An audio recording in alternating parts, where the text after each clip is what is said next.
that love was so easy. I mean, it was instant. There was no question about it. There was no question about it. That's what love feels like, right? That's the love of God. So most of the time when people are saying, I love you, they're actually saying, I care for you. That these tears are my own. This pain is mine. These struggles are mine. We want somebody to share them with. We want somebody to put them on, and it's not their job, right? Love does not have to be a performance.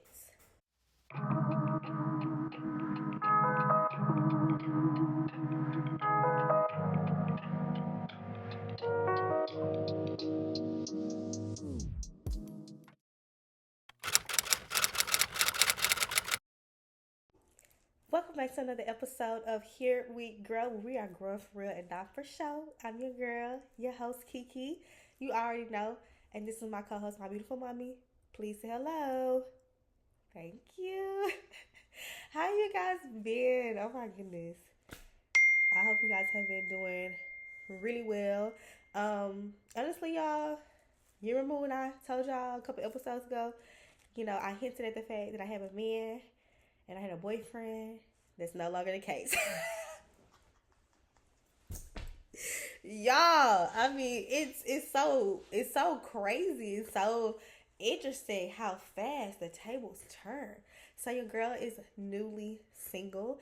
Um, Again, and honestly, it's been hard. It has been hard. Like I was expecting a lot from this last relationship, and I was very excited about it, and I am so happy that I really gave my all, and I was so open, I was so trusting, I was all the things that I needed to be for the most part. um and they lets me know that I am ready for a relationship. I am ready for something more serious. But also, I was thinking, during my reflection process of this relationship, like, love does not have to be a performance. It just doesn't have to be a performance. And from my own personal opinion about what love is, right? Love is not a role. It's not meant to be an act, right?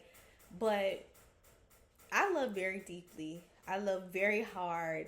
I'm so understanding and so compassionate, and so when things happen, when people make mistakes, I get it, because I understand. My dog is scratching his ear off, y'all. Like,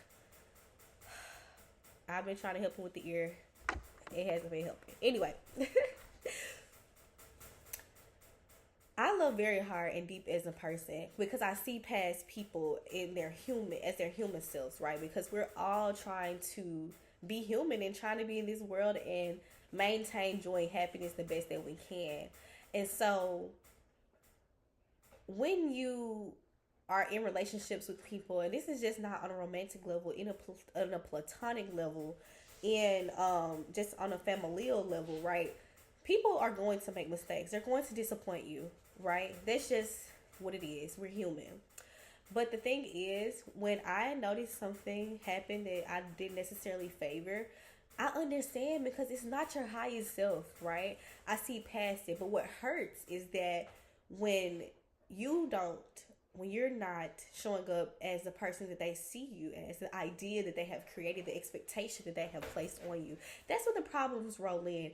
And so I was reading this thing or seeing this TikTok where this guy was talking about relationships in general and saying how people have missed the repair part. And so, because as humans, we most likely will let each other down, um, there is a portion that needs to be repaired if you want to stay within that relationship, whatever form that looks like, right? People don't want to repair because it's hard to look at yourself and say, hey, I did something wrong and I have to be accountable for this. And I have to actually meet the part of you and experience the part of you that is not so loving, that's not so caring, that's not so understanding. But you know deep down that that person is there. And people are just wounded, and it made me think, hurt people hurt people. Wounded people wound people. And so I was like, wow. Because when I love people, I don't love them as a performance. I love them for who they were, who I saw them to be when I first met them, right? You know, people just say, oh, the first impressions is the best impression. The first impression is who that person is, right? Obviously, when you get closer with people, you start to see other things, but that first impression, that first initial intention, I believe that is the person at their core, at their heart, right? That is the person trying to be their best. If that's the first impression, because sometimes, you know, we can meet people whose first impression is not actually that. So, I really believe that if someone comes to you with good intentions, that they probably did have good intentions with you. But like I said, we're humans, so bad habits usually take hold, and we're embarrassed by those. You know, they hurt us and they hurt the people around us, and we want better. And sometimes we're still attached to the old identity that we can't actually be the new identity, right? We have to let the other stuff go. So love doesn't have to be a performance, okay? And I'm a little under the weather, y'all. So if I get to coughing or anything like that, like that's what that's about. But love does not have to be a performance. A couple years before my mom passed away, I was doing some healing work around the divine masculine. I was dealing a lot with. I still have been betrayed. I have been hurt. I have been just mishandled, misunderstood, all a lot of things by the divine masculine, from my fathers, from ex-partners, from uncles, from friends. And as I am elevating and expanding energetically, I realize that there is no transgression at all. That sometimes what we think is love is not actually love. Most of us don't even know what love means. So we go around talking about things and saying that I love this person, and you don't really mean it because you don't actually know what it means. So let me give you an example here. Going back to a couple of years before my mom passed away, right? Doing the healing work, I'm like, gosh. So this disconnect that my father and I had, I never understood it, right? As a woman, and because I know, I'm like, okay, if I have a child, I'm gonna give this child everything that I literally can. Like, I'm gonna be the best version of myself for that child. Even if I make mistakes, I can be accountable and I can correct myself and I can still show love and I can still be there, right? That's what love looked like for me, right? Because I received that from my mom. But on my dad, and just from my dad and just from like family in general, I realized that there was always this conversation of every time you leave each other, I love you. I love you. You remember at one time, people didn't say that they loved each other every time that they left from each other, right? That was not a thing. My grandfather is like that, in fact. He does not say I love you often at all. Um, but then there was like this time where people started losing people, and death. I think that death was more apparent to us, and we saw it more. We were more conscious of it, and so you know, it was definitely a way for us to kind of connect and comfort each other, and to show care, right? So most of the time when people are saying I love you, they're actually saying I care for you, right? Like if you live in another part of the world, right, and you travel home and you leave there, right, your people are gonna say, hey, be careful, I love you. And sometimes they just really mean, hey, I care about you and I care that you get safe, and your safety means something to me. But it doesn't mean that they actually love you, right? So separating the two, and I looking at the relationship that I have with my father, right? I'm his child. So of course he cares for me, right? And as children, as parents, right, your goal, your role is to provide shelter, to provide food, um, the basic necessities ultimately. But what is love, right? Love is beyond the physical. Love is beyond providing, right? We have confused caring, we've confused lust, we've confused having a good time, maybe even temporary relief with love, right? We have confused love with being transactional, right? Love being conditional. We even have seen love, especially I feel like in the black community, from a struggle perspective, right? always in the struggle. Like, you have to prove yourself. You have to go through the cheating moments. You have to go through the abuse. You have to go through just all the hardships. And then, oh my gosh, 10, 15 years later, it's perfect. He or she gives me everything that I want. It's everything that I thought it was going to be. But I went through so much, right? That's not love. That's attachment. That's not love. That's abuse. That's not love. That's obligation, right? People don't leave because they say, I love you. I can't leave you. No, you don't. You love them because you expected something more. You want something more to fuel your ego, to make this disheartenment, this not even a word, to make this discomfort, to make this abuse, to make the hardships make sense. It's not love. It's not love. And so that's how I was reflecting on this weekend. And I saw this quote on Facebook. Let me see, can I find it right quick, y'all? Because they have some really good quotes on there. And I was like, oh my gosh. But I don't really like talking about my personal life on social media, especially when I introduce certain parts. So I'm just like, I didn't post it. But this quote said, today I realized that I fell in love with people who needed to be loved, not with people who could love me back. And something inside of me stopped hurting. And I thought about God. I thought about God, man. I thought about Source and all that is, and how much Source provides for us, how much love Source gives us. And Source knows that it has all the love for us, and it can show us love at any moment, any second of any minute. And we will sit here and become victims, and we will reject the love. We will separate ourselves from the love, right?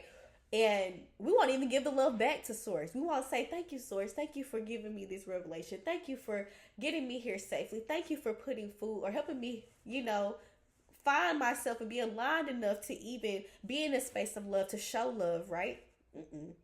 We don't do that because we're so caught up in our own personal dramas that we forget that love is all around us. And love does not look like everything going your way.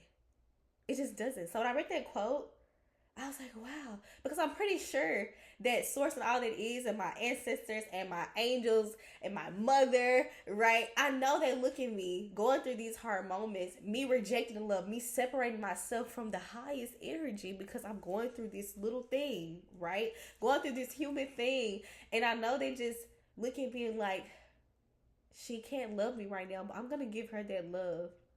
And to know that sometimes we come across people and we give them our best. And I know for me personally, when I love you and when I have great intentions, I will leave an imprint on you. I will absolutely leave an imprint on you because I'm so genuine. My heart is so full and pure. And even when I make mistakes, they kill me because I don't want people to feel like they don't mean anything to me because I know what that feels like. And it's not fair. And it doesn't mean that the people who did that to me they were intentional, right? But it wasn't coming from a pure place because they're separated from Source. Ultimately, they're separated from their God energy. They're separated from having integrity. They're separated from the ability to truly love unconditionally without hurting people, right? Because hurt people don't. Love people who are from love, heal people, don't hurt people, right? So I just want you to think about, I want you to reflect on a time where you felt like maybe it was love and it wasn't. Maybe it was just attachment. I remember telling my cousin this a long time ago. I was telling him, I said, I don't think that I've actually been in love. He's like, well, no, cousin, like, of course you've been in love. Like, you've been in relationships for years. Like, you were proposed to, you were all the things, right?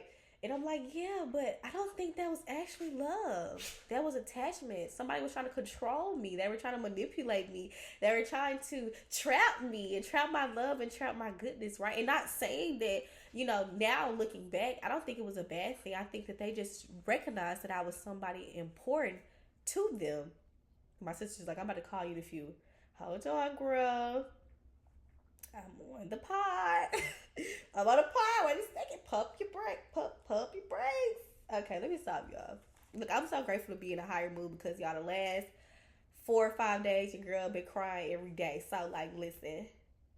This is why I love the podcast because it's just, It just brings me back up. It just makes me feel so amazing. And the fact that I could talk about this and I've created this space to talk about this and be fun and be authentic and be just out there. I'm just super happy. I'm just super happy I have this space. Um, but yes, going back to that, think about, was it love or was it attachment? I feel like that I have truly been in love probably about 1 or 2 times in my life. Like infatuated. RP to you, Jacob. Oh my gosh, if you're here, like, anybody that knows the guy that I dated when I was in college, bon appetit. Bon appetit. Probably the best relationship that I've ever been in. And it was just so easy. And that goes back to the point of being like struggle love, or a love that is sustained by attachment, right? That love was so easy. I mean, it was instant. There was no question about it. There was no question about it. That's what love feels like, right? That's the love of God. Because God never questions us. Even when we do things that we're not proud of, God never judges us. God never makes it hard. God never says, I have to punish you so you can do better. No, that's not the type of God that I'm talking about. This is not the type of source and all that is energy that I'm talking about. I'm talking about the energy that recognizes that things are going to happen because we make choices every day and there are consequences for those choices. But that doesn't make you a bad person. That means that you're unaligned. It means that you have separated yourself. It means that this is an opportunity to get back aligned, right? This is an opportunity to forgive. And then we know that this is the month of June, right? The Gemini month, and Father's Day, right? And so I was watching this podcast earlier as I was in the gym, and the Erin, y'all know my girl Erin, was talking about how, this month is about healing that wounded divine masculine, right? Being able to forgive your fathers, to forgive your brothers, to forgive your uncles, to forgive your partner or your ex partner, your husband, or whatever, forgiving your own divine masculine self, right? Because everybody holds those two energies, right? This is the month to forgive that. And so I feel like I forgive that person. And if you're watching, there is no love lost. Generally, like, I know you are an amazing person, and I know that everything is working out for both of us the way that it should. I'm glad that we were able to entertain each other and to be in a space of, I don't know if it was love, but be in a space where we could coexist and align for the most part. We were uncovering things. It's time to be your best self. That's it. It's okay. We make mistakes, but it's time to be your best self. Have integrity. Be accountable. Lead with your heart, not with your head. Be open. And I know a lot of the divine masculines out there and the ones that are watching, it can be hard. The world has not allowed you to express yourself.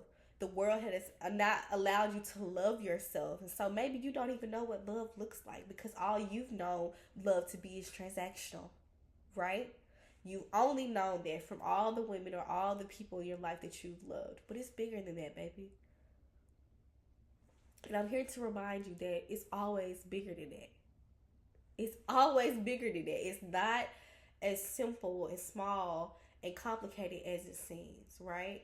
It is simple, actually. Going back to the other episode, it is simple, right? But we complicate things because we get scared. We're afraid to be present and fully available and fully in love, because that opens your heart. And a lot of things can happen when you're vulnerable, right? But it's not about what happens, it's about how you move forward. It's about how you respond. And so even through my breakup, my heart is still big. And while I still need some time to recuperate and rejuvenate and recalibrate, okay, I know that I won't be closed off when the next person comes who is actually ready to give me what they need and who have healed, you know, and who is ready for to be fully and wholly unconditionally in love. I know that. So I can't close myself off. And especially reading the book that I've been reading, um, oh my god, The Untethered Soul. The whole point of the book is literally about when you feel the pain in your heart, the tightness in your chest, when something hits you and it's uncomfortable and it makes you feel sad or upset, feel it and let it go. And so I feel like that's why I've been doing so much releasing. I have not been drinking because I'm like, I need to feel this and I need to know what's going on. And I need to let go of probably these attachments and these expectations of people in my life, specifically towards the divine masculine. Because that is not me and that is not them. And just because those things have happened in my life and those things have added to my experience, right? Doesn't mean that I don't want more and that I deserve more and I will get more. I will get exactly what I want. And I won't have to ask for it, and I won't have to beg for it, and I won't have to struggle for it, and I don't have to be attached for it. I can be healthy, right? So it shows me more work that I have to do because I wasn't perfect either, right? I was not perfect, but I was genuine and I was communicative and I was expressive and I tried to lead properly because me as a person, I shut down and I'm used to handling a lot of things on my own. So I had to realize that when we approach relationships, sometimes we approach them from an attached perspective because we have been so alone. Sometimes it's scared to say that these tears are my own. This pain is mine. These struggles are mine. We want somebody to share them with. We want somebody to put them on, and it's not their job, right? You still can exist in a relationship, in a healthy relationship, and go through your own problems and deal with your own adversities without placing them on someone else. And people who love you genuinely will give you this space, right? They might not necessarily let you put those put those problems on them, right? But they will give you the space to heal and to give you what you need and to support you through your adversity, through your expansion, right? We've relied too heavily on relationships to be some sort of a source of happiness or joy, some source of validation that we're doing something well. And that's why a lot of relationships don't last, romantically, platonically, familial, right? Because for one, people are not digging past the surface, right? Because we're performing too much. We're trying to create a character for people to like and to believe and to put all their coins and chips in, right? We're not digging past the surface. We're at the ice. We're at the tip of the iceberg, right? But also, we're not allowing ourselves to be ourselves and to have space for ourselves in the relationships. We're codependent and by nature. And it's good for community. I do believe that, but we've relied too much on community and we've forgotten who we are. And you can never be in a relationship and you can never truly love anybody else if you don't know yourself and you have not loved yourself. That is all. That's why they don't last. And I have the capacity for a lot, but I don't want it to be struggle love, and I don't want it to be attachment love. I don't want, like, of course, adversities happen, right? But not in the way that will make you compromise yourself and your growth. Not where it will make you choose somebody else over yourself. That's not love. You still can hold space and love for that person while also recognizing that maybe this is not your time with them. Maybe it's somebody else, right? So what is love?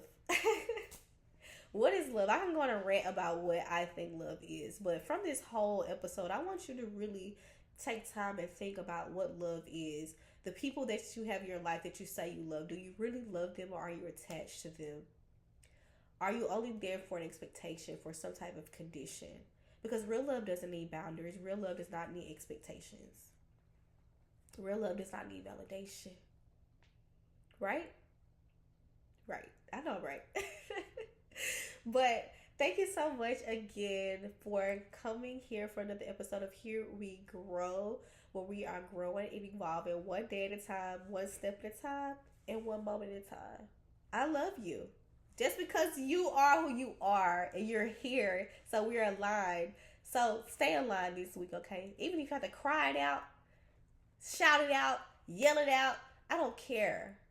Love at the end of the day. Get excited about the new possibilities. Get excited about because something didn't work, something is greater. Something greater is on its way to you.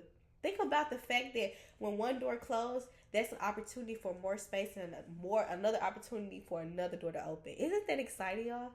That's the energy. That's the way you redirect the energy. That's the way you reposition it. Even if you are down, let yourself be down for a few days, but get right back up. Okay. Bye.